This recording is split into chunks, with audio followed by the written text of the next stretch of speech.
Hi guys, welcome to this quick review about this GOTRAX e-scooter. I think I'm going to make a rather quick video here and then maybe a longer one after some time. So I'm going to show you a couple of things here which are important. I mean, in general, I can tell you it's a good thing so far. I mean, I haven't done many miles so far, but I have been, yeah, I think that's 9 miles at the moment. I hope you can see that. By the way, if you see this like moving like crazy, it's not like in real life. In real life it's a steady LCD light here. It's just having a problem with my GoPro camera. I don't know why. So that's the thing here. Yeah, when we start, I would like to say a couple of words about the assembly. So there's the handlebar and this thing here, which is coming in 2 parts, but you have to be really careful because they are connected with a cable and can't be disconnected. You have to be really careful regarding what you do with this cable. One big advice here, when you see this cable in between, I'm not going to open that, but I'm going to show you how to assemble or what to do. There's a part here, like there's a connector which is connecting these 2 parts of the cable, and don't push it down before you push these things together. Try to push it up into the handlebar, or what's the part which is belonging to the handlebar. Push it up, this connector piece, which is really hard plastic piece, push it up, don't push it down. It's much more safe. They don't write it in the instructions. Apart from that, it's really super easy. We have this thing here, this lock, which is really important to know how good this is. This is really good. You can just pull this up and then pull this to the front, and then it's loose, and then you can fold this thing here. So you actually you have to hold it here when you want to fold it, and then also hold it here with 1 foot, and then you can fold it. And when you like open it, it's already secured. That's the good thing. So it's a very safe thing here, and then you can finally secure it with the other hand. It's a little bit difficult with one hand, and one hand holding the camera. Here you have a lock, like a 4-digit lock. You can just pull it out here, just pull it out, and then you can wrap it around something and then push it in, and then can change the numbers. I mean, you can choose your own numbers if you like, and then secure it and then release it. Really nice thing. Push it back here, so it's nicely secured. Looks like everything's really safe. Then we have the light here. Don't remember exactly regarding the light, but it's definitely possible to activate the light. And we have also the braking light. That's the thing here in the back. As long as it's working and you are driving and you are pulling the brakes, then we have the light. We have also this bell here, which you can push or pull. Really loud, nice, like a normal bike bell. And then the most important thing here, I wanted to show you that it's really important also regarding the unboxing.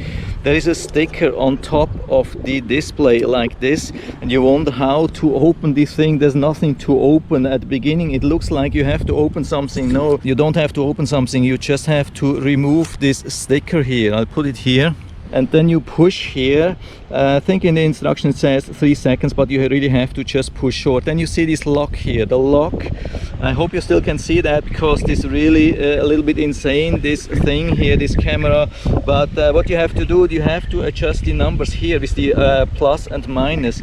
And the initial lock is the 0. So you push here, then it is the 0, but you can change this thing, of course. But the initial lock is the 0. Then you go with the power button to the next digit, and then we have to also adjust it to the 0, then go to the next digit, or also adjust it to the 0, and then we have to confirm it by pushing 2 times, and then it's unlocked. And then you can see we are in the first gear. The gear you can change now with the plus and the minus. You can do it while driving or not driving, it doesn't matter. You can see you can go to the speed 2, which goes up to 20 miles. it's not only higher speed, it's also higher power. Like if you are climbing, you need to take an overpass or so, I highly recommend to go into the second level. What you see, battery in 25% items, and you can see when you are not driving, you can see the total miles which you have done already. I think there's nothing to reset, so when you sell it, the buyer will know then how many miles you did. But there's no indication how many miles are left. I mean, the listing says up to 40 or 45 miles reached. That's really a lot. Then regarding the brakes, that's the only brake here. There's no electronic brake. I don't know why, but it's a good one. I have to tell you, this really good, reliable, safe, and it's going into this disc brake here. It's really good, nicely. It's not too strong, not too weak. It's really good. If you have to go down like from an overpass or so, it's absolutely safe. Or if you have to brake really fast, I have seen electronic brakes which are really bad. I have seen also some good ones. This is not an electronic brake, it's normal standard disc brake, but it's doing a great job. I don't know if you can adjust. If you have to adjust, you probably have to do it here. Yeah, you can see that. We have also this hook here. If you have like some shopping things like a bag, you can hook this up here. The only thing which I can see here, there's not a button here. You can accelerate like this. This is nicely working. I mean, I have seen really worse. Definitely this is one of the better ones here, and the good thing is you don't have to loosen your grip or so. You can be here also while braking. You can really hold really tight grip here for braking. That's really important. Some of the e-scooters don't have this, and you have to release like almost your hands to brake, then it's not safe. This is much better here. There's everything really good. There's almost no complaint, I can tell you, but I'm going to show you how it's driving. When you do an average overpass or so, it's easily going to be like 15 miles or so, maximum 20 miles. I've tested this, compared this to an e-skateboard, and it has been reaching about 20 to 22 miles per hour speed. Yeah, one more thing regarding the brakes, there is nothing, you cannot step on this thing to brake like with other scooters or so. It's not possible. There's really just this brake, and it doesn't brake in the front, but it's strong enough. By the way, if you push the power and the plus for 10 seconds, you will hear a beep, and then it will go into total unlock mode. You will never have to enter the numbers here before you're driving. That's maybe helpful if you do a lot of commuting or so, but if you want to stay safe, or if you want to do it just for a certain time and then go back into the lock, and you have to push here and the plus again for 10 seconds, and it goes into the old lock number mode. You can also change the numbers when pushing the power and the minus for 10 seconds. You should be able to enter your own code. I've never done this. What's really important here, that's one of the last things. I mean, by the way, it's pretty stable, but I'm going to show you while it's driving. We can drive really good and fast and easy, absolutely good. If you are not braking or accelerating, you can even remove one hand. I mean, I'm not recommending this thing. I'm just doing this on my risk, but it's possible, I can tell you. So it looks like after some times it goes into the automatic lock anyway. What's really important here to know, if you assemble that and you want to drive as a first thing, probably a lot of people will struggle with that, and this is important to tell you. If I push the throttle down, nothing is happening, nothing will happen, and you might think, oh my gosh, it's broken. But you will see when you push it a little bit. I mean, you step on this thing. Now I changed the camera a little bit. Yeah, now I've put the camera here. I hope you can see everything. So we are still not moving, and now I accelerate a little bit on my own with my feet, and I have some speed here. It shows 3 miles, and now I can accelerate. Only now I can accelerate with the motor.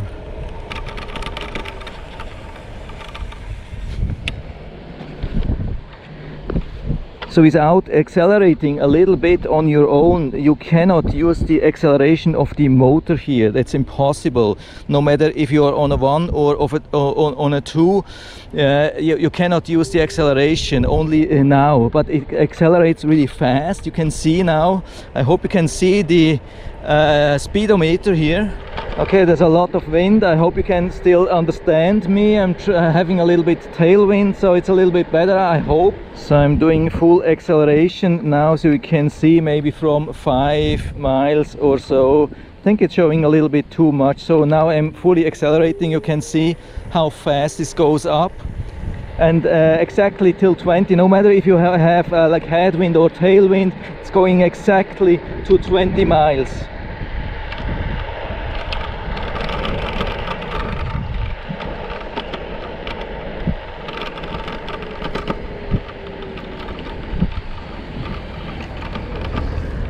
Then there's one thing really important you have to know before you drive for the first time, because it could be really dangerous otherwise. So if you're holding a certain speed, like let's say here I'm on 11.7 and it starts blinking, there's not even a beeping or so, and I think it has to be for about 8 seconds, and then it goes into cruise control. I don't have to push down the throttle. I mean, of course, if I hit the brake, it will stop. It will automatically go out of the cruise control, but it's really important to know.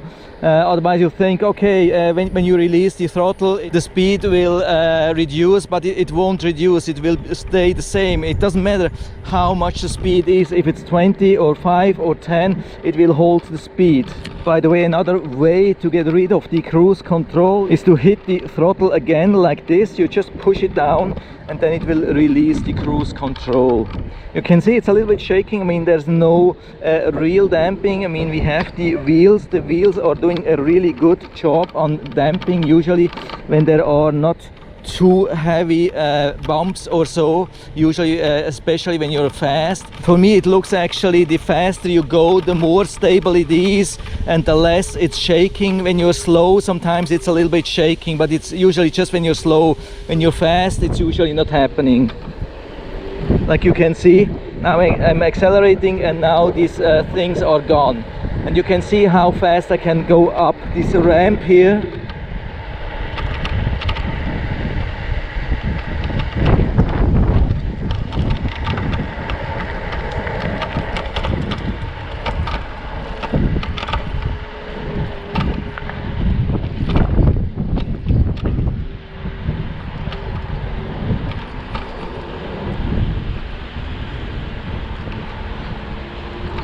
Of course, I had a little bit of a tailwind, but it was really steep and it didn't go really below 15 miles, so pretty good.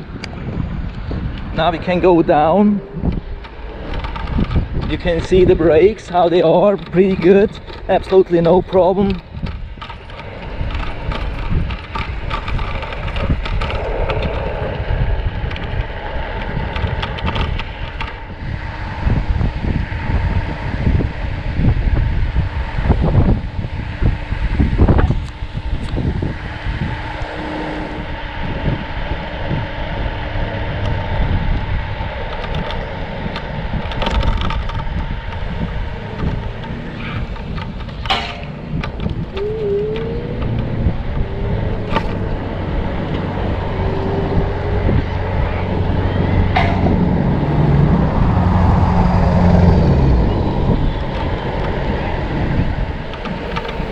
Yeah, there is some off-road capability, of course, not too much, but this had been, I mean, this ditch would have been too much for this e-scooter, definitely.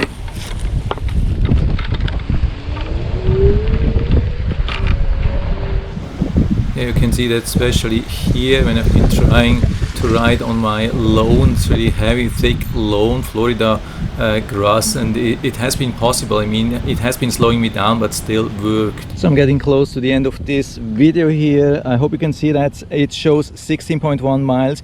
It has just consumed 25%, I mean 1 bar here, but it's difficult to say how much it exactly is, but you get an impression. One thing I almost forgot to tell you, when you're holding this, I mean, you have to maybe go over something like that or so, maybe a small ramp while walking, something like that. You can keep pressing the minus and it will accelerate to 3 miles. You can see that here, yeah. So that's really convenient. If it goes up and you have to walk on the side of the e-scooter, that can be really helpful. But there's also another thing which I wanted to let you know, and that's the size and the weight of this thing here. You cannot compare this to small e-scooters which you usually buy for like not motorized for $50 or so. These small things which you can fold and take into a bus or train. This thing is really huge, it's heavy, it's massive. This thing is usually not going into a bus or train unless also bicycles are allowed. You have to be really aware of that. I'm really happy with it, definitely. Yeah, I mean, this is not a sponsored review, this is just my honest opinion. Everything looks really nice, working nice, looks safe, secure. I'm super happy with it, and I can give you full recommendation on that. And so I'll put down the link to the Amazon listing down into the description, so you can check it out or drive from there if you like it. And I hope I've been able to help you a little bit with this video. If you have any questions or comments, just write to the comment section below. I'm always happy to talk about these things. And if you like the video, give me a thumbs up, subscribe my channel. Thanks for watching, and see you next time.